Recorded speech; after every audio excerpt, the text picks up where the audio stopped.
I'll proffer that the guy walking around talking to those two cops grabbed the chair, set it up under the camera, took the cameras down, moved them, set them on the table, removed some object from it. We believe it's the SD card. That's his story. Removes something from the camera and then walks off. Does that fall below the standard to allow that to happen? Can I play that on a loop? Yeah, I just wanted that on the record. Yeah, that's on the record. Oh, Lord. Oh, my God. Yeah, that would be below record, below the standard. Yeah. Is there any, if you were the responding official on this scene and you got here right now, this is 9 minutes afterwards, and it's still somewhat pristine minus Waterboy over there. Once you begin to examine all the things you just walked us through, the chair, the ceiling, the canopy above him, the splatter, the area around it, and let's say someone also shows you the video, so you've now seen that and you know the shot came from up there. As you are looking out from the vantage point of Charlie, what are you most looking for at that time? Like what are the key elements that you want to take note of to try to solve where this may have come from? I'm going to start concentrically and then work eccentrically. So I'm going to look at I'm going to look at those things in my immediate area and then extend out my field of vision incrementally. And again, in a perfect world, if I were like the sole guy that was there, I'd be saying, send every post-certified officer that you have available to my location. We've got to lock this thing down. Matter of fact, if there is currently a police academy class in session with cadets, send them out here. We'll direct them to set up a perimeter and face outward and don't let anybody through.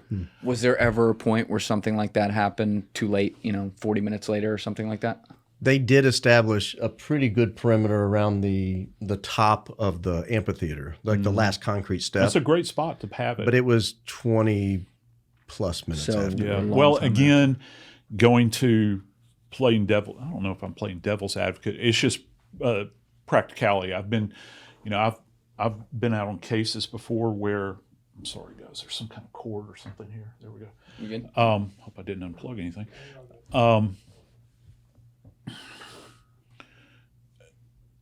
Where we didn't have the ability, to cover and nobody anticipates. You can go through all of the, through all of the emergency management stuff that they send you through, where you have critical events and you have mass casualty events, and you can, tabletop it. It's what they call. You go in and you tabletop all this stuff, but until it actually happens, you don't know how it's going to. How can you plan for this scenario? Well, you always try to plan for the very worst that you possibly can. It's almost like, containment, where you can always contract it. But if you ain't got the warm bodies, you ain't got the warm bodies. Do you consider the SUV they took him out in as a crime scene? Probably. Is there valuable information you could glean from accessing that SUV?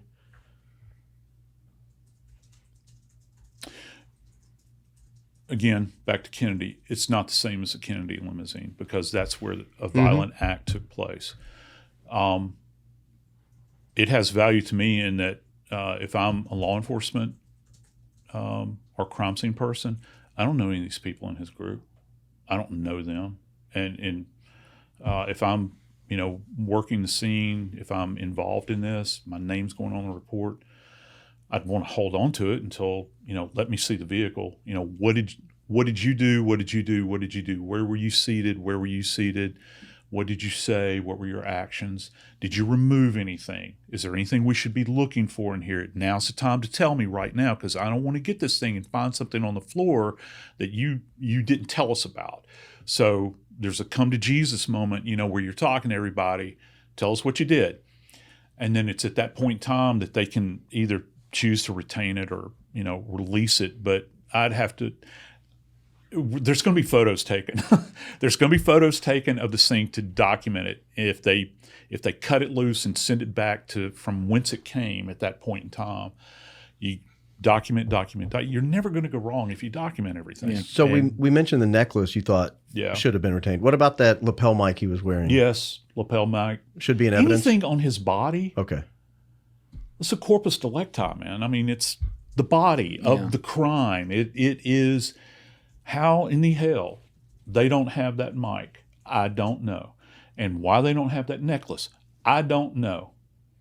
I need it. Yeah. I'm sorry for your loss. I need it. I mean, they're $100. Go buy another one. I couldn't remember. I couldn't remember yesterday. Was it Parkland you were talking about, where the jury got to go back and visit, and they had preserved the area? So Yeah, Parkland High School, not Parkland Hospital. Right. Yeah. But yeah. Oh, that's funny. That's a similar. That's a little. It is, bit of, isn't it? Wow. Phew. Wow. Yeah. No, yeah. It's not Yeah. 33 years later, at least, but still. No, yeah. And look, guys, I know, again, back to practicality here, okay? Parkland High School, Right. for those that don't remember, please look it up, because it was a huge, just tragic event, mass killing in that school. That's a standalone structure where those events in that place were contained, okay? You know, you ask anybody that works in forensics crime scene, most of them are going to say, I take, 10 indoor scenes as opposed to one outdoor scene, because outdoor scenes are almost impossible to secure for a protracted period of time. But with Parkland, going back to that, and again, Idaho comes in here too, because I've had my detractors on this. I don't really care, because with Idaho, I was so averse to them tearing down Coburger. Yeah. How long did they leave it up before they tore it down? A couple months, I think. Right. Yeah, a few months, and the university bought it, and it was hurting people's feelings. So they had to take it down even before the thing had gone to trial. He's upset about 2 months or 3 months, though, as opposed to 2 days. They paved over the crime scene here in 5 days, right? Yeah. Yeah, whatever that would really Does that fall below the standard? ask and answer. Yeah. Actually, for me, and again, we can get into this. I have an idea as to how they probably documented the scene out there. How would they do it?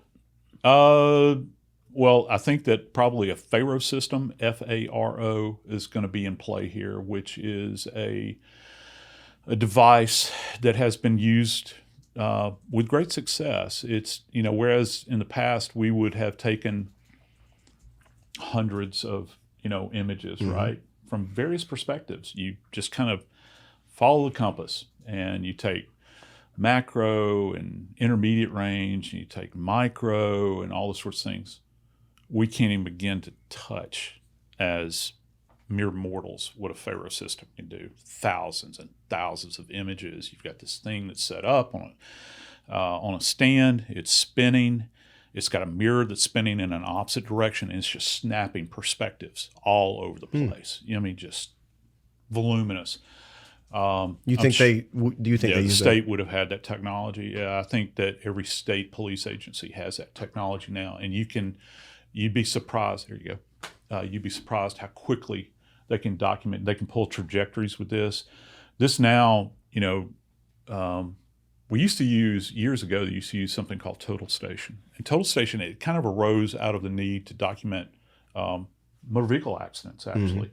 And because it's so dynamic, right? And you want all. FARO now is a game changer relative to documenting the scene and all the different perspectives. Like, for instance, if you've one of the examples that's cited, for instance, is that you can take like a trajectory rod. If you have a bullet hole in a wall, and it's got these, you can take the trajectory rod, and it's got these two balls on it, right? You insert it into the wall, right, where the bullet defect is.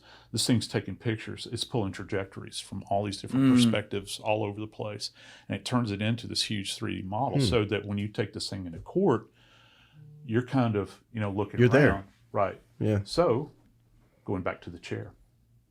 The chair's not in place. Right. Don't know where the chair is. Platform's gone. Or it's been altered in some way. And if you have to go back out and do something else, and you've taken, just so I get this figure right, I don't want to misspeak, 10 inches of soil. That's what I hear. 8 to 10 is the And generally then you're going to accepted. pave over it or put pavers down. And then put big planters on top of the pavers. Yeah. So you've changed the topography of the